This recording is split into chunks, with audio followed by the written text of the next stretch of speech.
almost this expectance that, hey, why are you now charging me like $5,000 when a couple of years ago it was only $2,000? Not taking into a fact of how much more now it's become expensive as an independent business owner to be able to just continue your own services because nobody's helping you with the regards to the cost. It's like you have to charge more. Otherwise, you don't make any money.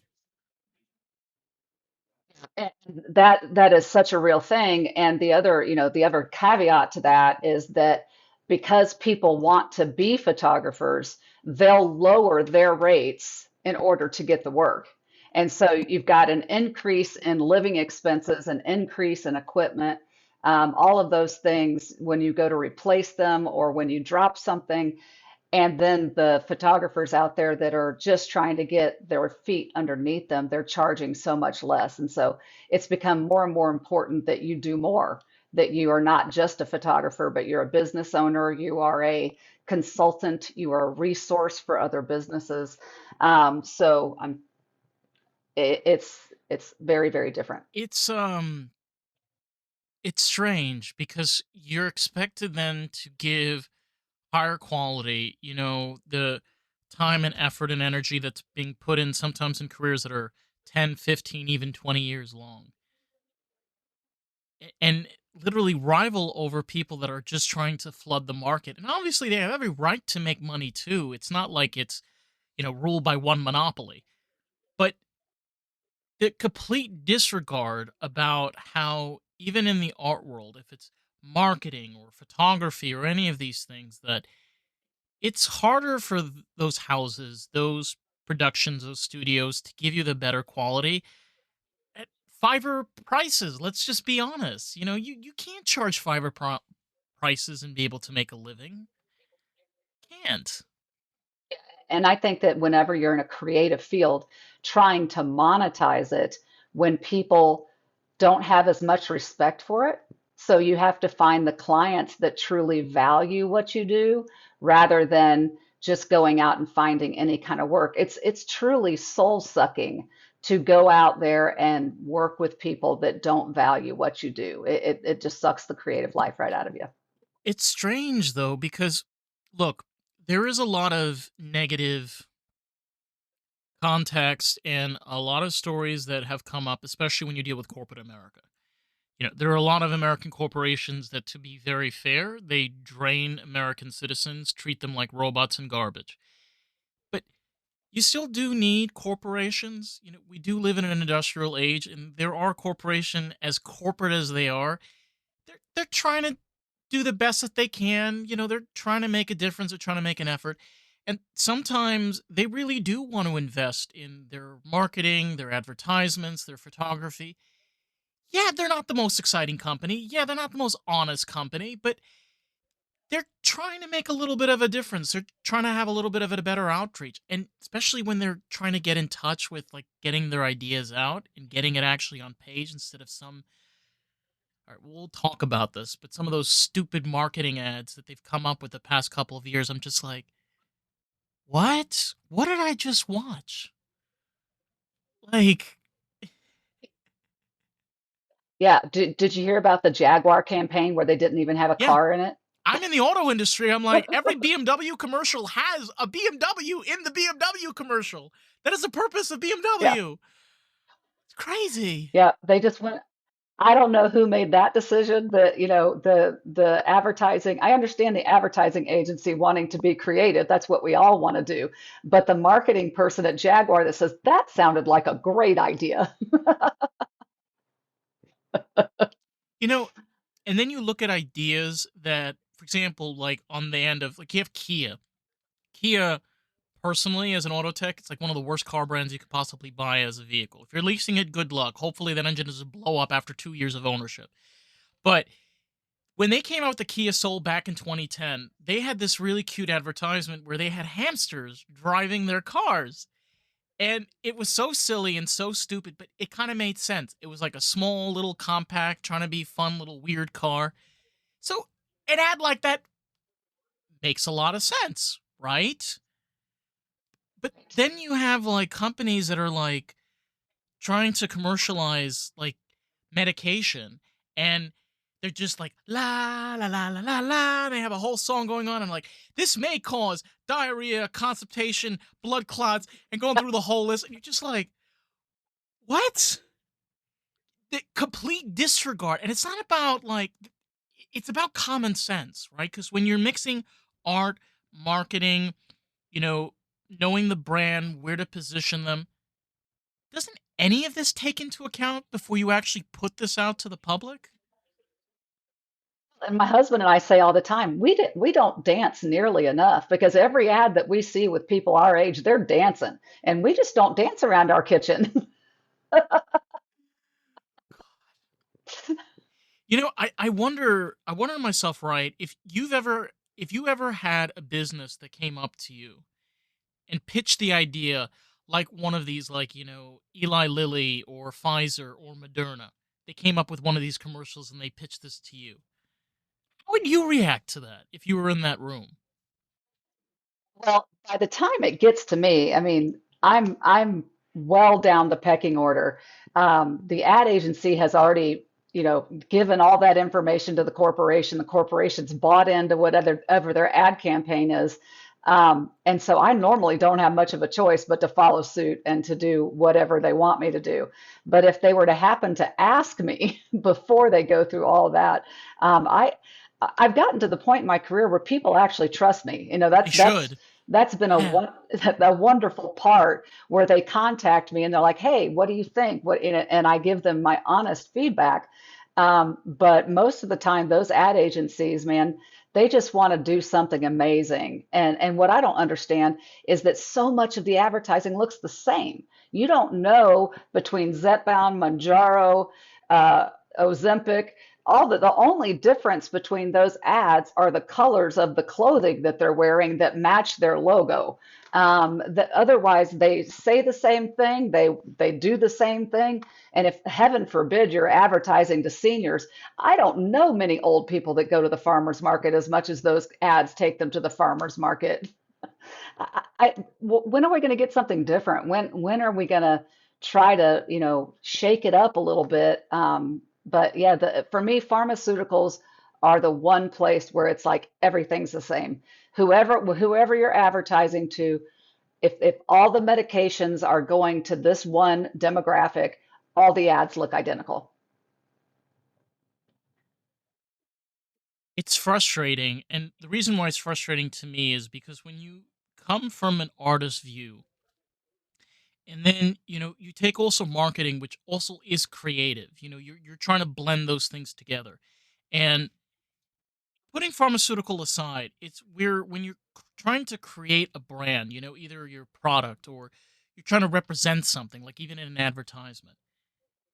I get that people want to be weird and quirky and interesting, but to be fair, I'm trying to finish watching this YouTube video of how to replace and install this alternator on this BMW 7 Series. I don't want to be watching for 30 seconds an emu sticking his head into a thing and then turning pink and then it's an Amazon Prime commercial. You get what I'm saying? Like I'm not I'm like irritated, but I'm also like, what am I watching? Like, who approved this? You know what, Leslie? Let's leave this podcast right now. Let's hop on a plane and talk to these people because they either need therapy. I don't know what they need. They need something. Well, it's funny you should say that. I was talking to one of my clients the other day, and she is in marketing for a university here in Indianapolis.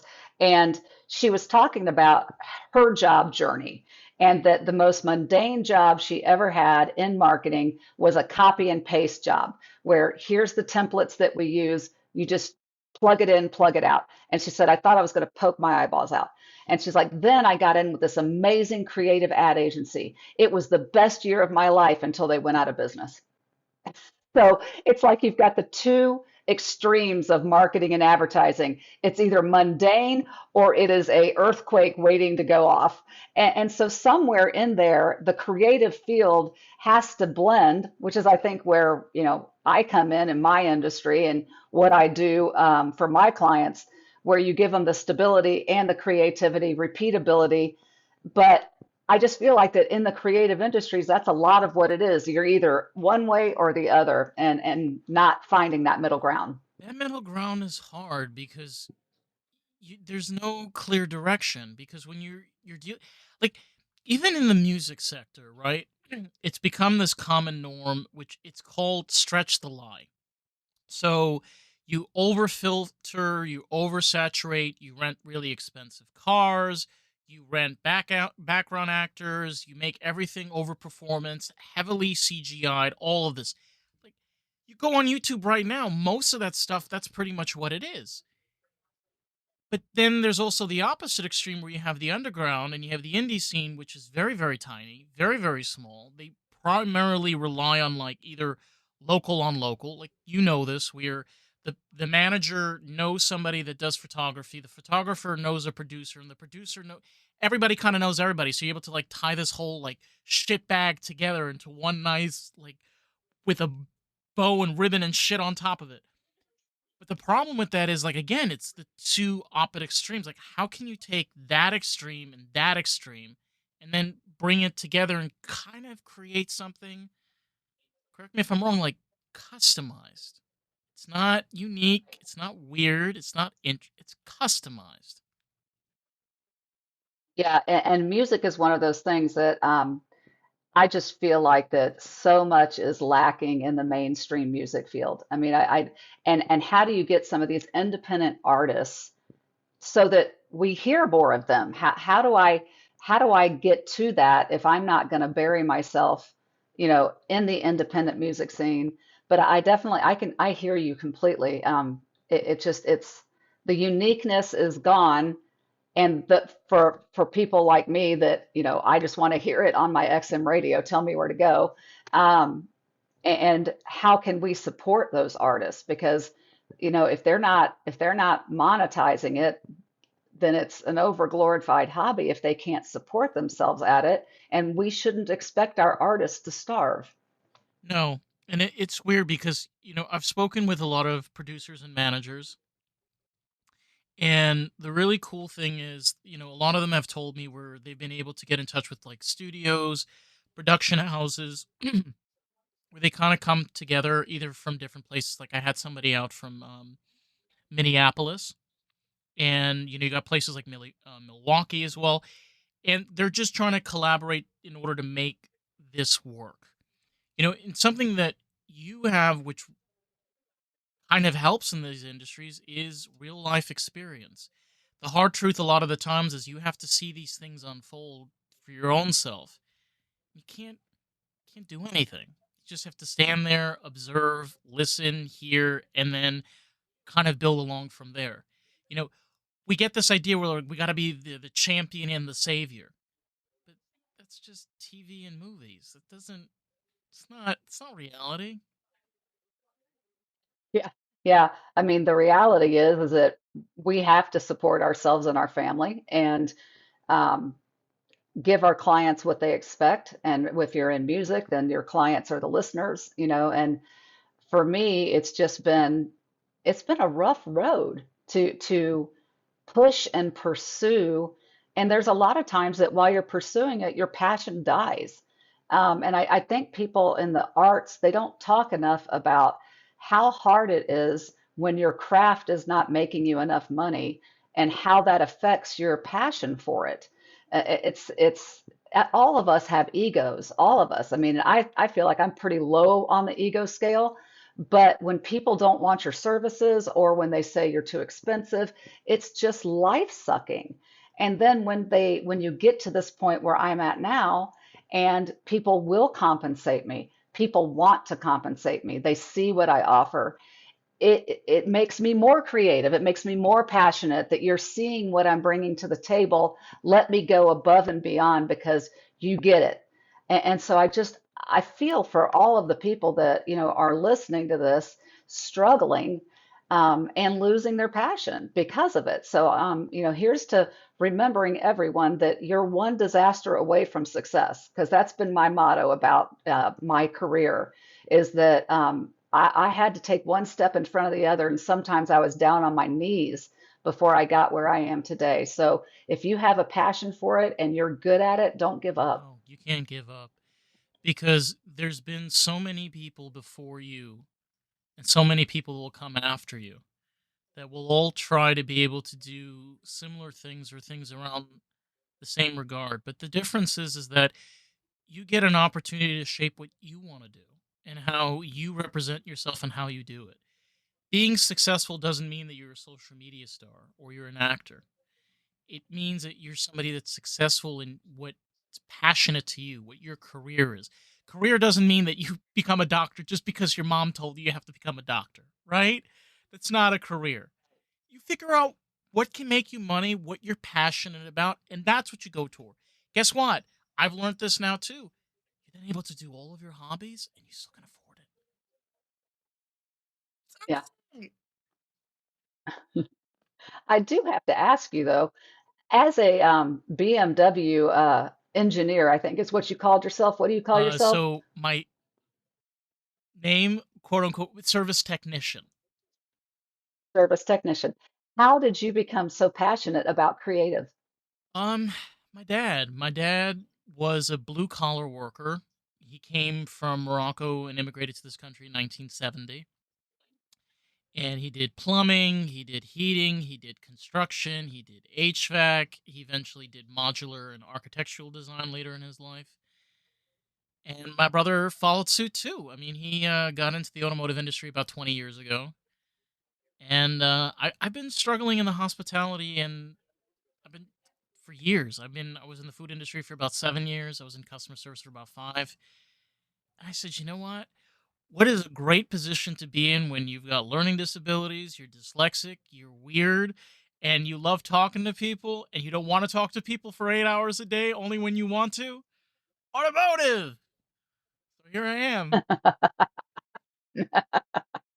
Oh, I'm so glad to hear you got some of my same learning disabilities. We have a great most creative people, and I've also noticed most successful salespeople are ADHD. And then, oh, hey, Kitty. And then in my family, we have this wonderful thing where we actually don't read from left to right, we read from right to left. And so, like, our brain literally is wired wrong, literally. Well, you know what? If we're talking about this, I'll say this straight up. Like, I've even had taking for this program where I had a test that I needed to pass. It's called an ASC. It stands for Automotive Service Excellence. And I took the test 3 times until I passed. I passed on the 3rd try. And we supposed cat. All right. And all over the place. Um so I had to take this test and they give us one free one free take and I failed that one. So my teacher, whatever something happened, and I paid for the other 2 retakes, and they're $93 a piece. I'm telling this is sometimes even with learning disabilities, it may take you 2, 3, or 4 times to pass things. I'm like the top of my class, right? I I can talk to people, all right, and do it really well. Like I'm not a person that's not able to be able to do things. Like we get stuck in this idea in our minds a lot of the times where, oh, I'm not smart enough, or I'm not capable. It's like you're very capable. It's just something that you can get over if you just put in a little bit of work, cry a little bit over the money that you're giving up, but it's okay. It's not the end of the world. Just because you don't test well is not a sign of intelligence at all. And I feel like that so many of our young people are being discouraged. When I went off to college, I was so terrified of math and science because I didn't test Yeah, well. same. And yeah, and so in college, I ended up taking computer science because it counted the same credits as Algebra 2. And then if I could take botany in the summer, I wouldn't have to take chemistry. God. And then fast forward until I went and got my master's and my brain had finally slowed down a little bit. I freaking graduated with an MBA at a 4.0. But I was so scared in my undergraduate years of math and science because I had been made to believe that I was dumb. Instead of being, no, you just don't think like everybody else and it's just harder. You're just going to have to try harder. Shit. Oh my god. By the way, for anybody that's listening, that is computer science. Holy shit, that's really hard. Like, And I loved it. And I had a brain for it, but I couldn't do algebra to save my frickin' it's life. crazy. Calculus? No way. And computer science, Computer science. I have Yep. the same thing. Like, one of the reasons why I picked BMW is I'm very good with electronics. I like. I'm the type of guy. I don't know why. Like my other classmates, like I can look at a wiring diagram. I'm like, oh, that's this. This is that. Oh, I know what that is. That goes there. Oh, that goes over there. I'm like, oh, okay. But you ask me questions about these things off of a piece of paper. No You give me the way. machine and I go into the actual system. I can do it like in 10, 15 minutes. Yep. Well, it's just a different way of thinking. Your brain is literally wired Mhm. differently. I had a girlfriend of mine, her daughter had to take the LSATs, the law school Yeah, yeah, entry. yeah. She had to take them four times, four times. And she finally not only got a good score, she got into the law school of her dreams in DC. So again, everybody, just because we're different, just because we're wired different, doesn't mean we can't accomplish our dreams. It just is a little bit more expensive. God, no, it's true. You know what? A lot of the times there are these obstacles that come before us, right? And this is something that I wanted to touch on with you is especially when it comes to when you're starting out. You know, you start out even when you are successful and then you venture out into different directions. And you find yourself at a point, how I'm going to navigate this? How am I going to be able to handle this? This is going to be too stressful for me. Life is a fickle thing because sometimes when you start moving around things gradually, it has a way of figuring it itself out. I Do you want to explain it better? Because I don't know. That's the best way I can think of it in my head. Boy, that's been the story of my life. I feel like that I've learned far more from the failures than I did from the successes. And people call it failing forward, I think is what they say now. But at the time when you're in the depths of it, you can't see that. When you are struggling, whether it's in a relationship, whether it's in your job, all you see is that elephant's ass right in your face that things are just sucking right now. And it takes getting over that to look back and go, okay, so that took my path this way, or that taught me this lesson. Um, it's life is hard. Being an adult is Yeah, hard. nobody tells you this, unfortunately. No, oh, I want to move out and take care of myself. I don't want to answer to my parents. And now all I'm like is, I want a nap. Can I take a nap? It's weird because I'm in my late 20s. And I realize this. I have a classmate that's 21 and he's in a very serious relationship with somebody and he's got his life very figured out. We've got this thing in our heads. It's like, oh, when we're in our 30s, we'll do this. When we're in our 40s, we'll do that. And when we're in our 50s, You know what? I've talked with 70-year-olds that are doing marathons on bicycles. Okay. I've spoken to somebody that's in his 80s that's a physical gymnast and works out every single day. Like, we put ourselves into these boxes due to our age, due to our accessibility, where we're living and whatever. I'm like, is it just our mind trying to get us into that really comfortable lazy boy and not get up? Because I feel like that's what's happening here. Well, objects that are at rest stay at rest. Once you get in that lazy boy, man, you're not going to get out. I think my couch has suction cups in it because I have to work really hard to get my butt off the couch. Don't blame you. It's real comfortable. I mean, come on. You're spending like It's fifteen comfortable. hundred dollars on these couches these days. Come on now. You gotta I normally have a glass of wine right next to me. I mean, it's just so candles. easy. You get a little music going on. You get a little bit of jazz, maybe a little bit of blues going on. Hey, I ain't going anywhere. But you're right, Huh? society, and I can't blame our parents because, it's not just our parents. It's life. They have these, milestones that you expect, okay, I'm going to go to college and then I'm going to get married and then I'm going to have kids and then I'm going to do this. And I did read an article in USA Today that those milestones are not happening for your generation. That you guys, and I love your generation. Can I just say that out loud?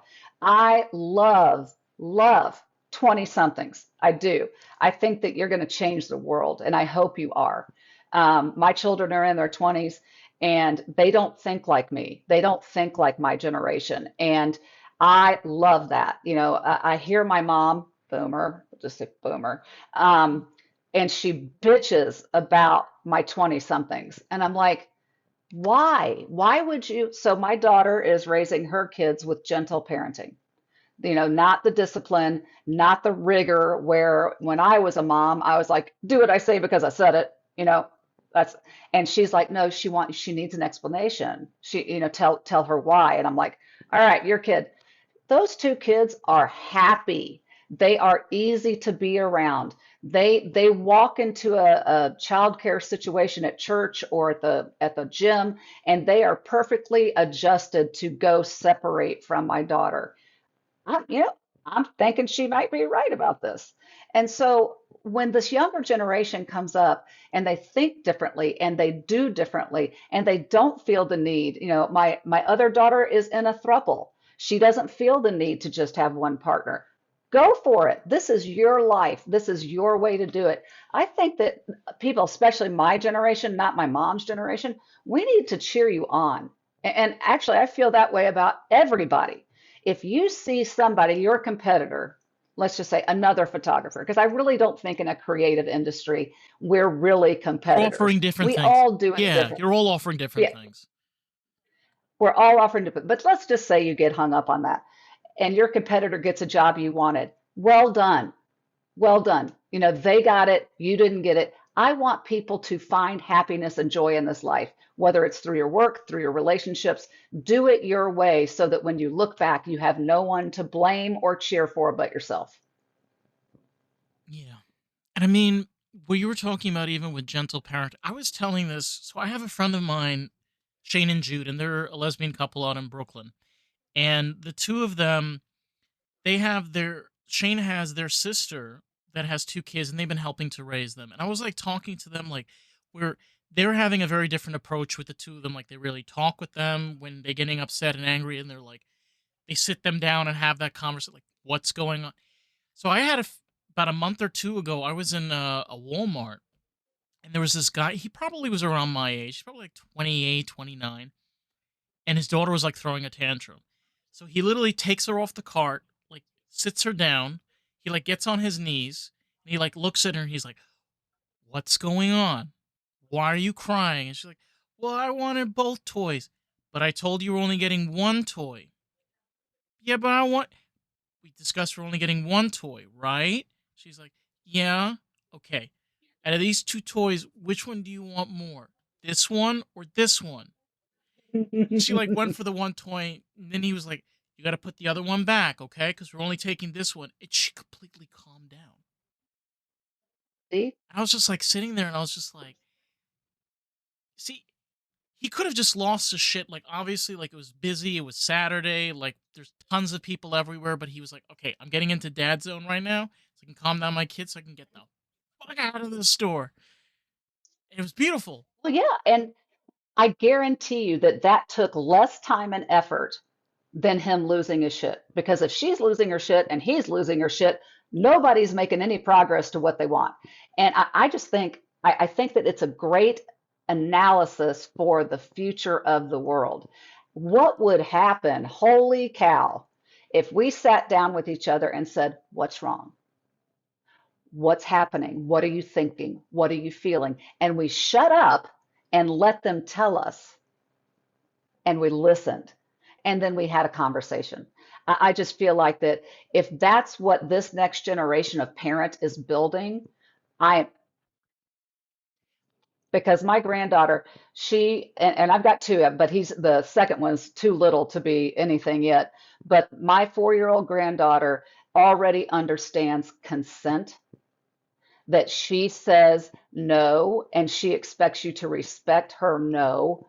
And That's amazing to me. At 4 years old, if she looks at you and says, "Don't take my picture," she expects you not to take her picture, which is it's hard for a photographer, but it's true. But yeah, She's like, "I'll I take just a think that picture." She that's does like the cute things, especially when she gets that new dress and it's like a beautiful springtime.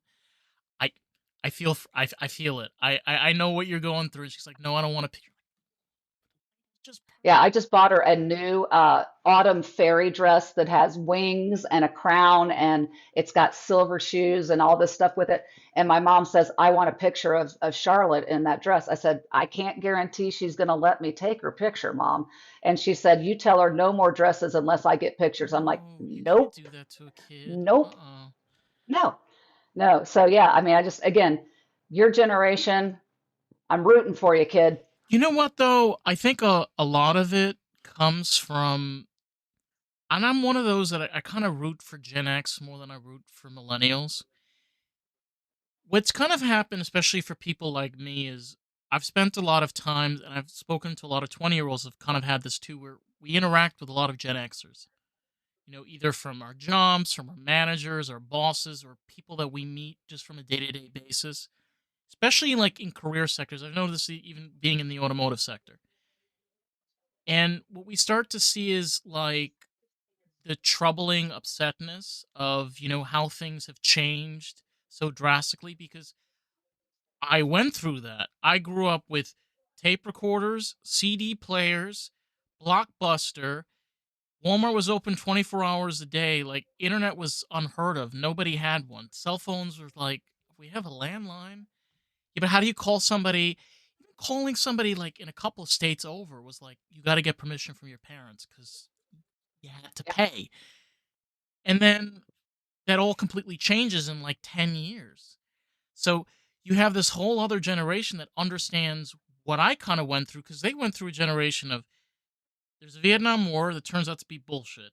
Then there's a Reagan administration was like, "Yeah, but why there's so many serial killers?" Let's not think about that, okay? Let's put that on the back burner. Then there was the 90s that came around, and then all of a sudden the 2000s, there is that interesting part about humanity, even in the artist sector, or even just in society, where 20 years now becomes a generational understanding. That's yeah, crazy. That's crazy. yeah. Well, and if you just think about it, so I saw this hilarious little thing that talked about Gen Xers and how literally we walked out of the door when the sun rose in the morning and didn't come back to our house until the sun set. And my mom had a bell, a big old bell in our backyard, and she would just pull that bell until all three of us kids came home, and that let us know that dinner was ready. And there we were surviving out on our own, begging for food from other people's moms because my mom worked and their mom didn't work and she didn't leave any food for me. So I'm just going to go find somebody that's got some food.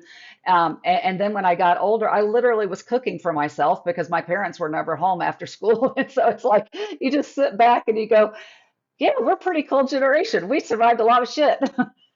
Yeah.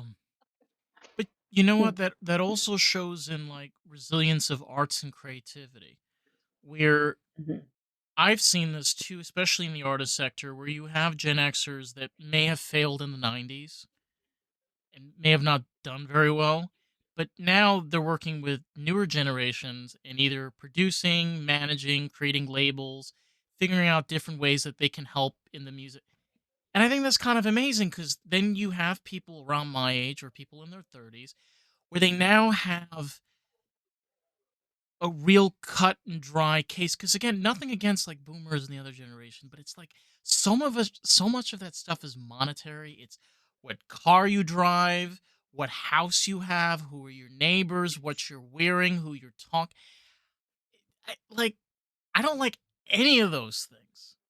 Like, who cares where I live? Who cares what I drive? Like, who cares what I be dressing? Like, I wear whatever kind of clothes I want to. If I don't feel like wearing a tank top, I'm wearing a freaking tank top. I don't care. I do think that that is definitely a plus to your generation, but I think it's also a plus to your mindset. And so my husband has the very same mindset. See, I love to dress up. I love to wear dresses and high heels and all the jewelry. And so we'll go out to lunch and I'll be wearing a full dress with heels and he'll have on shorts and a tank top and a baseball hat. And he just looks at me and goes, everybody thinks I'm your yard man. I said, you know what? You're the hottest yard man I know because I don't care. And I just feel like that we all need to be uniquely us. I don't need to be around more people that look and think like me. I don't even like to look and think like me sometimes. I need to be around people that can talk to me intelligently about what matters and what are you doing right now? I love doing podcasts because of this, but I also volunteer my time at universities when teachers need people in marketing and advertising to come to class and talk. And so I go not just back to my alma mater, but any university that wants to capitalize on my knowledge at this age, I give back because those young people, they energize me. My clients that are younger than me energize me. And going and volunteering at universities, it just builds me up and they inspire me. They inspire me to do more, inspire me to engage. 100%. And I mean, that even speaks with how the marketing sector is changing because, you get people with different mindsets and attitudes towards it. I am one of those that very much of a candidate that marketing is an art. Okay. You can't just be a numbers guy and be able to do marketing. You have to also have some type of artistry in your mind, just like an architect needs, in order to do marketing right. 'Cause it's not just numbers, dealing with demographics and people and areas and like a market in Indianapolis, right? It could be completely different than Atlanta, Georgia, but it's the same thing. No, it's not. It's two different markets. Totally different. And you're exactly right, which goes back to our initial conversation. You cannot run the same advertising in Indiana that you do in Atlanta and reach the same people.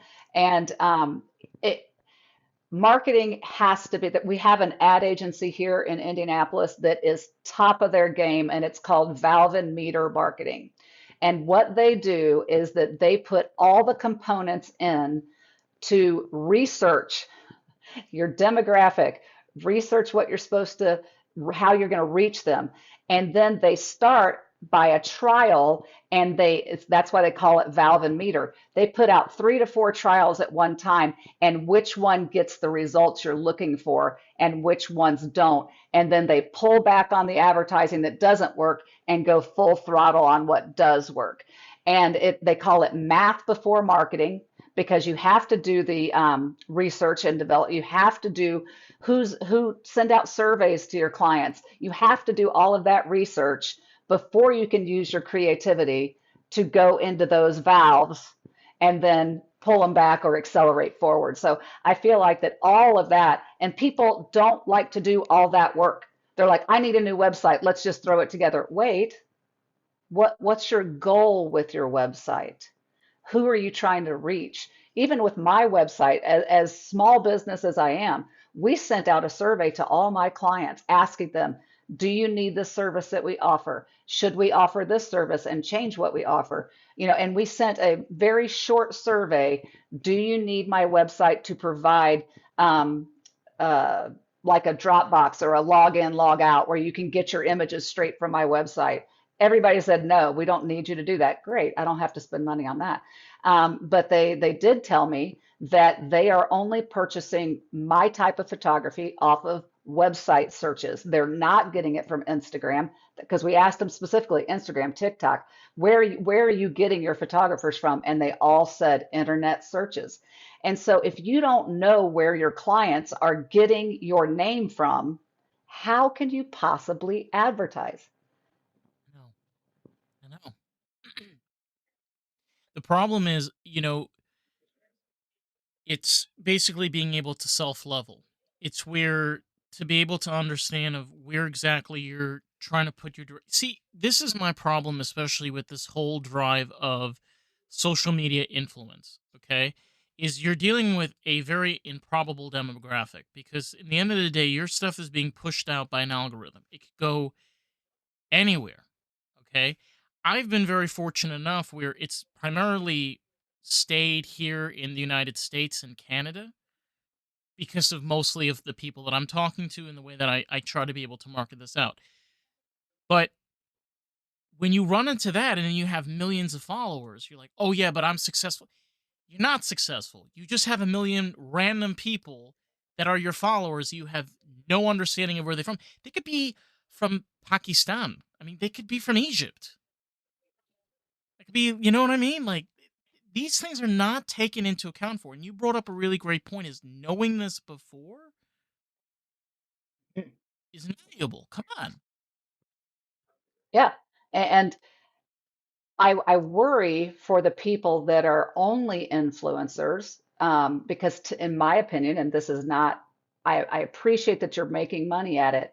What's the next step? What are you going to do when you're no longer able to monetize that?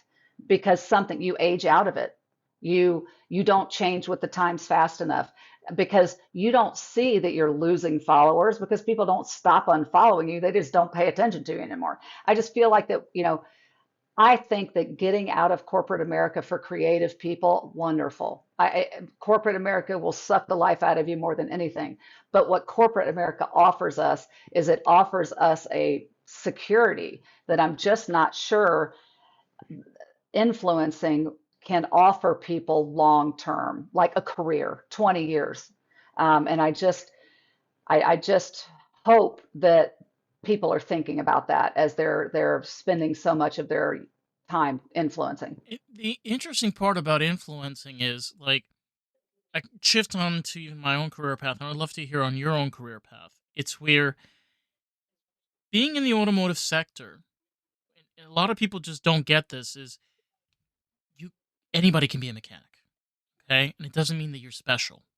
But if you influence yourself to specialize and you put yourself, let's just say, in more of like German brand or JDM brand, I'm not saying Honda and Toyota, but I'm saying like other JDM brands. If you put yourself in there, okay, so then you have a way of influencing yourself in that corporation to then position yourselves at a higher pay, better experience, because then you get to tell them what you want to do. Because again, you're the skilled work that they need. You're no longer you're no longer the person that needs a job. They need you more than you need them. So that's an influence, and that gives you that security that if you want to venture out to do anything else, you have the next step, because that's what you're working towards. This gets lost a lot of times because people are like, well, but but I need I need the ads, I need the stuff to come in, to be able to. Yeah, but you can get that in other ways, and that actually gives you Mhm. long term results instead of just staying a 9 to 5 for 50 years. Yeah, and I think that when you're speaking about something like automotive, that is anything that is a hands-on job like automotive. I feel like that's the future. I really, really do, because less and less people are learning to work with their hands. Um, Electricians, I feel the same way about, and I think you're right, to specialize in a specific kind of technical work is going to loft your career. But in photography, and unless you're in a huge market, New York, London, Milan, LA, uh, we've got some going on in Dallas and Atlanta and Chicago. Those are probably just right under those. If you specialize in photography or in a specific type of videography, you have to price yourself at such a high price point that if you only get 3 to 4 jobs a year, it's enough for you to make a living. And that's, in a market like Indianapolis, all the specialists in Indianapolis are gone because they went out of business. There's just not enough volume of work for you to do one thing. I've got a great friend in Northern Indiana, one of the best photographers I know, and he said that he worked only 4 months last year and sat on his ass for the rest of the time because people don't see him as a generalist. They only call him for specialized work. And so, he and I were just talking about business, and I've got a job where I'd like to bring him alongside me to shoot with me because it's more volume than I can handle by myself, and I need his expertise. And he just looked at me and he goes, "You mean to tell me you're going to pay me you're going to find the work. You're going to deal with the client, and all I have to do is take pictures. I said, yes. He said, I am in because he doesn't know how to do the networking and the selling and all of those things that I do. He's just well known for his specific niche, and he doesn't know how to get in work beyond it because he's never had to.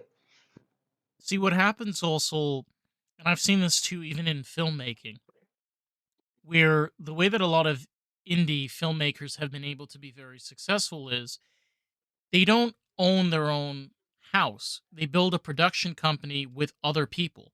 So they all become part shareholder of this production house.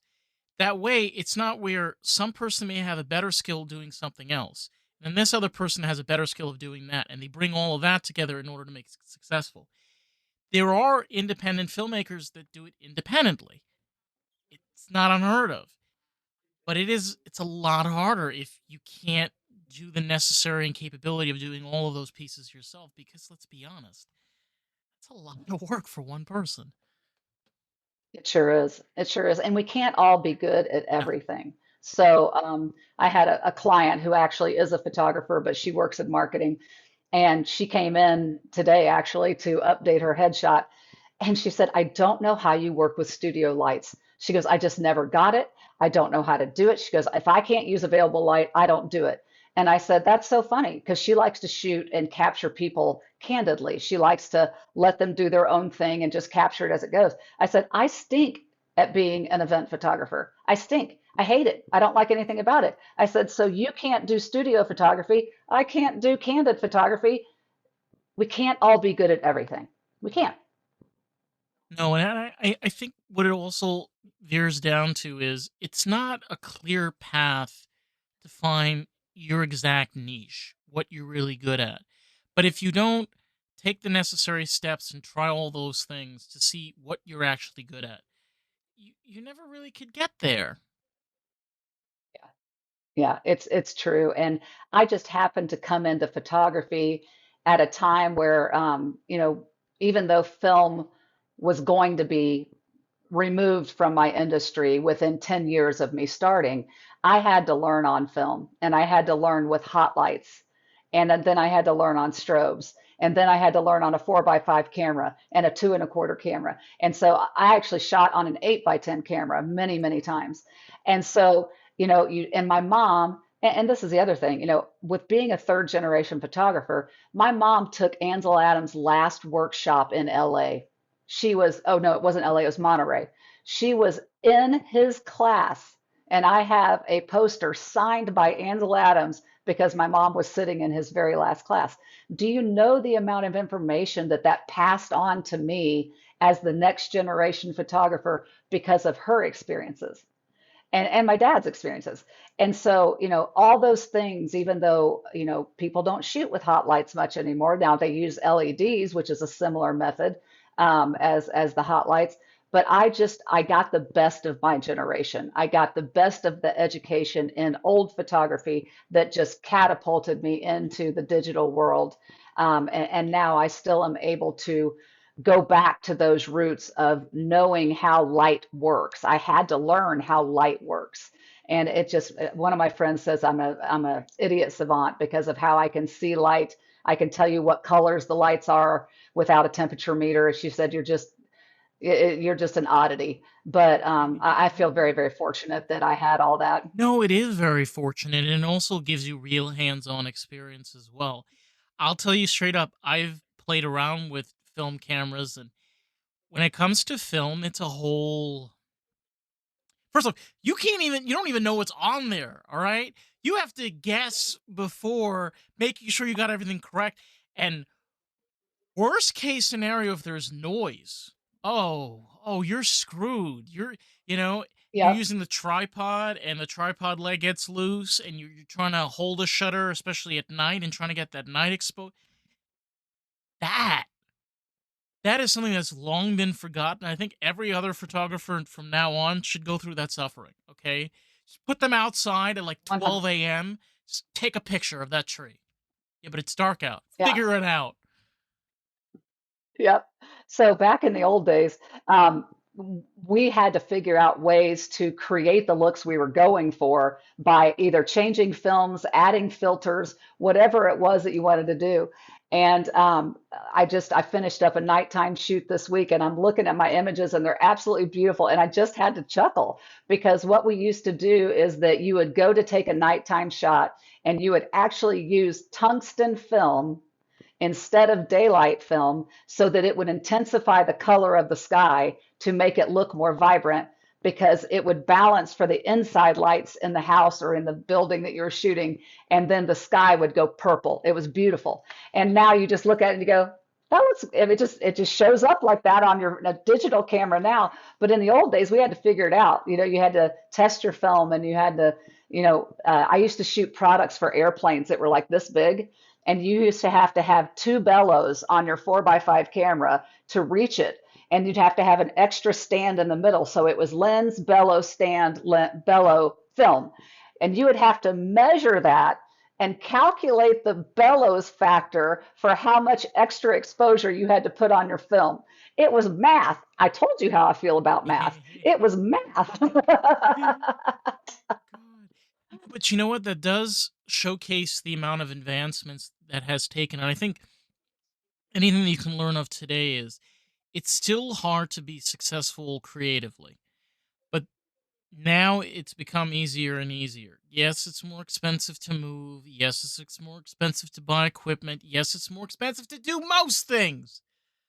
But it's kind of counteractive as to what you're gaining now.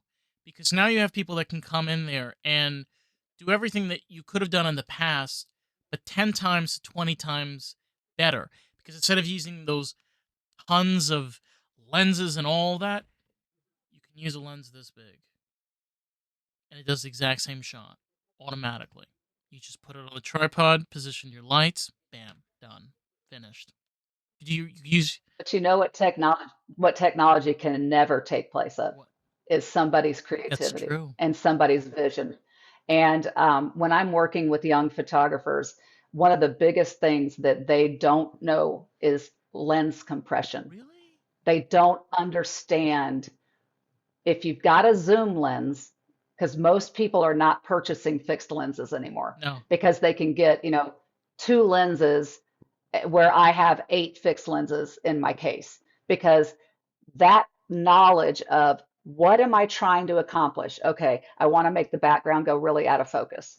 Okay, so I'm going to put on a long lens to complete that because I really want it to go soft. Or I've got somebody who is maybe a little bit heavier set. And the longer lens I put on them, the slimmer they're going to look. And I know that. So it's a brain thing. And people don't understand when they see the images of themselves and they don't look the way they think they don't understand that it's most likely the photographer because that photographer doesn't understand how to shoot people with a knowledge of what can I do. When I get somebody that's heavy set, if I shoot them from a higher angle, they will look slimmer. People don't know all that because they just take a picture and they're like, oh, I did it. I captured a picture instead of, but really, what am I trying to do? And that's what the creative mind does. That's what it is for artists, for musicians. It's for everybody in the creative field. No matter what the technology is, it cannot take the place of your specific creativity. It's so funny that you mentioned. By the way, I have had your website up here, and when you're talking about this, you can totally see this. It's like you have like on your website, like your a lot of the work that you've done, like architecture, headshots, and all those things. And when you're looking at these pictures, I can kind of like I'm very visual in this sense, so I'm hearing what you're saying, and I'm like visualizing it at the same time. It's true. It's like even when you look at these headshots, it's like every single person I can kind of tell like, okay, they they kind of wanted that position, they kind of wanted that background, they kind of wanted to wear those clothes, they kind of wanted that to go in that direction. You're like, okay, okay, I can see it. I see it now. Damn, it's wild. It's because you don't think about that a lot of the times when you look at even architecture. You know, you just look at like, oh, okay, that's just a picture of a pretty building. But then when you actually think of like, oh wow, so somebody either from the business wanted to take that picture and got a photographer that they really matched to this. And then they got that design, and you can kind of get why, because either maybe the structure has like nice wood facade on there, or they have a nice cool parking lot. I don't know, whatever it may be. But when you can get the other person's vision without even asking them, I feel like that's a good thing. I think so. Yeah. So this week we built a new arena in I'm from Noblesville, which is a suburb of Indianapolis. And I'm sure you've heard of the Indiana Pacers since we went to the finals this year, but they have a G League that's been playing out of Fort Wayne. And so we built a new arena here in Noblesville to bring them from Fort Wayne to get that G League closer to the Pacers home office in Indianapolis. And so this arena is beautiful. And when I went to the grand opening for this arena, I ran into one of my clients and I'm like, did you build this? And they're like, yeah, we built it. I said, who's going to shoot it for you? And he goes, well, do you want to shoot it? I'm like, sure. And so we got a team together. It took us 3 weeks just to get ready to shoot the building. And the day before the shoot, I'm emailing the facility because none of my clients came. I ended up working for 4 different clients. None of them came because they know they didn't need to. Leslie will handle it. Leave her alone. I can go about my life because I had to start shooting at 5 and I wasn't done shooting till 9. Why should they ruin their evening? Go home. And so I had to coordinate with the facility to make sure that all the lights inside and outside the building were on and that they stayed on from 5 o'clock till 10 o'clock. And people, they look at a beautiful picture and they're like, boy, they sure did get lucky to get that. Uh-huh, sure, got really lucky with that. Because sometimes I get to a shoot and the client's supposed to coordinate the lighting, and at dusk, everything changes. It's like, what happened to the lights in the parking lot? Well, it's nighttime. They don't need the lights in the parking lot anymore. And so it really does take creativity, but it also takes collaboration and getting every different component to work together. And for me, I try so hard to take everything off my clients that I can. So I was working directly with the facility so that my clients didn't have to. And it all goes with the final image. So yes, you see a beautiful photograph that was taken at sunset, and it probably took 3 weeks to make that one picture happen. I love that though, especially with photography, where a lot of times it gets lost. Where what you're seeing is not only a vision of the origin, I would say, but you're also seeing the level of creativity, because what we're viewing is it's a lens, a frozen piece of time that you're able to see. Like, again, oh my god, I'm like so obsessed. There's like one with the interior design that I was just like gawking at. It was like a brick building, and there's like a bar in the background. Yeah, I don't know why. I could just picture myself just sitting there at the bar and being like, "Yo, can I get a double, please?" Of what? I don't care. Just give me a double. But that's but hilarious. it's interesting where so much of our past, so much of who we are as people, even arenas and stadiums, we have pictures. That's how we remember things. We have a photograph somewhere, either saved or put in a museum. And that's something that's everlasting. It's not just representing something, but it's being able to almost make a time capsule in an image. Well, because once these buildings get open to the public, they immediately start losing and deteriorating value. The more people that go in there, the more they trash the place. And so we do try to get in there right away before the public gets a chance to leave their mark on it. And that makes it so, yes, we want pictures with people in it because it shows you scale and it shows you excitement and engagement. But we also want to take them with nobody in it so that it is pristine and beautiful. But one of the things I wanted to tell you specifically about that arena is that I'm working for 4 different clients, all that have 4 different needs: the construction company, the engineering firm, the interior designer, and the furniture provider. So those are it's kind of like doing 4 unique shoots, but I have to do it all at the same time and make sure that my creativity doesn't miss what might be important to one client because I'm focusing on what's important for another client. And so I think that as our artists are thinking about that, I want my clients to share the payment for my fees because I know that I'm expensive. And so the way to do that is to include more and more people on the job to split the investment. Well, that also means I have to meet everybody's goals. I have to think like the furniture person. I have to think like the interior designer. I have to think like the engineer and the contractor. Four completely different demographics for those pictures. And so I just think that, when you're thinking about how you hire your creative, there's a lot that goes into being creative for multiple different brands. It's it's very true. I mean, on the other side, even with podcasting, I've been able since 2021 to really carve out where I do a podcast that's primarily artist conversations. But I've also realized that I'm able to use the same skill set because I am fascinated about other things as well, where I'm able to have different conversations with different kinds of people.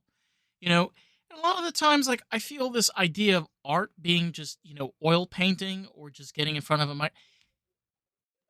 It's so discrediting towards all the other creativity things like we were talking about. Like, I think marketing is very creative. I think accounting can be very creative. I think somebody that does astronomy or physics, photography, these are all creative fields and endeavors that people have passions for. And what I think a lot of times it gets misunderstood or maybe not always represented, which I try to do, is you have a really cool story to share. You have something that you've spent blood, sweat, and tears on that we kind of forget that we're not alone. We have so many other people trying to do all sorts of different things and all going towards our passions and creativities, but get sucked up, unfortunately, like we talked about this earlier with the politics and the social changes and the heresy and the, oh my god, misgendering people and the anti-Semitism. It's like, my god, my brain is just like, I can't process this garbage anymore. It's so challenging. And I was listening to several of your podcasts this morning, and you're right. You do have an amazing way of speaking to people. One of them was an author, and I really enjoyed hearing you two talk about how she struggled to, you get in your head that because I've always wanted to write a book. I've got a book in my head. I really want to write it. I'm scared to death. But listening to how she has all those voices in her head that are getting in her way of telling the story. What is her public? How's she going to sell this to her publisher? How's she going to do this and that? Instead of just getting the story out of her head. And you did a wonderful job of connecting that in the similar way that when you had an independent musician that you were talking to, and you do a great job at changing how you're viewing this podcast according to who you're talking to. I enjoyed it immensely, and that author really inspired me. Yeah, but you know what? That does also tie into even the work that you're doing. It's not just about us offering a service or us being able to be there as an expertise, but it's being able to adapt to different situations. The truth is, in life, we have a choice. We can either fit the norms or complain that we're too weird to fit any type of boxes. Instead of actually figuring out ways of, like, okay, I'm good at this.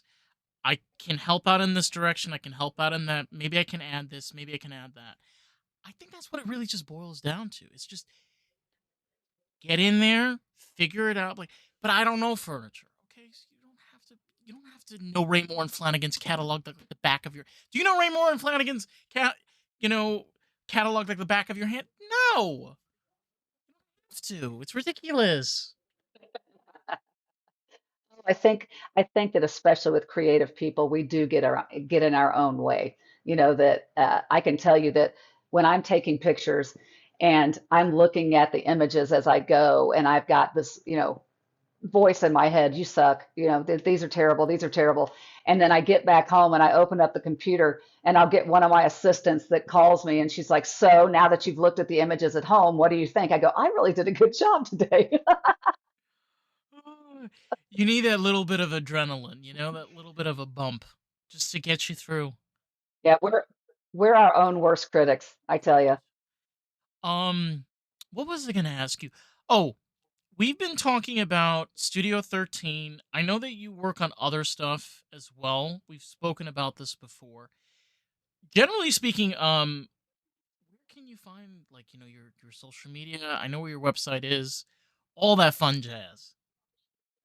Yep. So studio13online.com. I know it's a terrible website name, but back then the online was important and I've been doing it too long now to take it out. So studio13online.com is my website.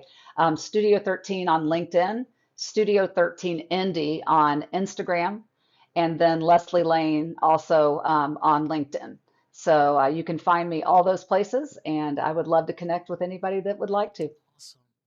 And you said that you've done other projects and other things on your own time. Like you were mentioning, you'd volunteer to help out other students and things. Uh, I do. So I'm, part of being in business, especially this business, is I'm out in the community all the time. I have to meet with people face to face, networking and increasing my network of people. So I volunteer at the Butler University. That's my alma mater, Alumni Association Board of Directors. I've been on that board for 2 years. I have 2 years left. I'm also the treasurer for Noblesville Creates, which is our North Side Arts Council. We handle helping people connect with different artists in the area for commissioned pieces, as well as working with the cities and states around here to promote art in the community. And then one of my clients is Ivy Tech University, and I do offer myself up to talk to their classes down there. And then the University of Indianapolis was where I was at this week, speaking to their marketing and advertising students. Busy. Let's just put it like that. I am. Leslie's busy. But I think that's really awesome. I mean, if anybody is thinking about Indianapolis for their career or just relocating, well, you got Leslie over here. Sure, you could reach out. I am actively looking for my successor. So I'm actively looking to bring someone on to mentor them and spend the next 10 to 15 years phasing out. So that's my Well, goal. listen, put it out there. All the links and everything are going to be below in the description box. I'll make sure to put also for your social media and everything, so if anybody needs to find you, they'll be able to. But seriously, you this whole conversation has just been like eye-opening and really just breaking down to what it really is. Because we get caught and lost in our heads. Why don't we have 1 million followers? Why am I famous? Why am I not successful? Why does my family keep telling me I need to become a surgeon? I think you really help kind of explain all of that and kind of this doesn't happen overnight. I don't think anybody should walk out of here like, all right, this is my New Year's resolution tomorrow. Happen. We're not. We're not. Listen, thank you so much for coming on and spending your time. I really appreciate this and opening up your world of photography. I love it. Thank you so much. It has been such a pleasure speaking to you and getting to know you better. You're quite good at what you Thank do. you so much. Well, to anybody out there, if you want to check out more of the podcast, you can find us at Boston Pod everywhere and anywhere. You can chat with us. We're on Rumble and Substack. So with that, catch you